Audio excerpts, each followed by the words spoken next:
ইসরায়েলকে পুরো বিশ্ব থেকে বিচ্ছিন্ন করার মিশনে নেমেছে ইয়েমেনের প্রতিরোধ যোদ্ধারা। দেশটির প্রধান বিমানবন্দরে একের পর এক মিসাইল হামলার পর এবার আন্তর্জাতিক উড়োজাহাজ সংস্থাগুলোকে দিয়েছে ভয়ঙ্কর বার্তা। বেন গুরিয়ন বিমানবন্দরে ফ্লাইট পরিচালনা না করতে উড়োজাহাজ সংস্থাগুলোকে সতর্ক করে দিয়েছে ইয়েমেন।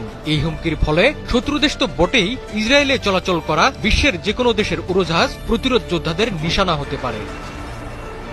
মধ্যপ্রাচ্যে পশ্চিমা আগ্রাসনের বিরুদ্ধে দীর্ঘদিন ধরেই লড়ে যাচ্ছে ইয়েমেন। প্রতিরোধ যোদ্ধাদের সামরিক সক্ষমতা টের পেয়ে তাদের সাথে যুদ্ধবিরতিতে যেতে বাধ্য হয় আমেরিকা। দেশটির দুটি F-18 যুদ্ধবিমান এবং কয়েক ডজন ড্রোন ভূপাতিত করেছে প্রতিরোধ যোদ্ধারা। অত্যাধুনিক পঞ্চম প্রজন্মের F-35 যুদ্ধবিমান ভূপাতিত হওয়ার আশঙ্কা বেড়ে যাওয়ায় হোয়াইট হাউস হঠাৎ যুদ্ধবিরতি ঘোষণা করে।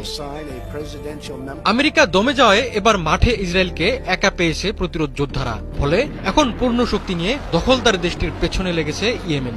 ইসরায়েলের ওপর অবরোধ জোরদারের অংশ হিসেবে আকাশপথে দেশটিকে বিচ্ছিন্ন করার মিশনে নেমেছে ইয়েমেন।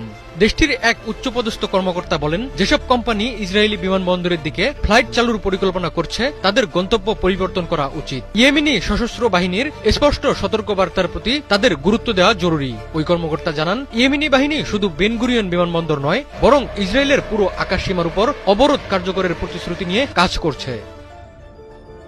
বেন গুরিয়ন মধ্যপ্রাচ্যের অন্যতম ব্যস্ত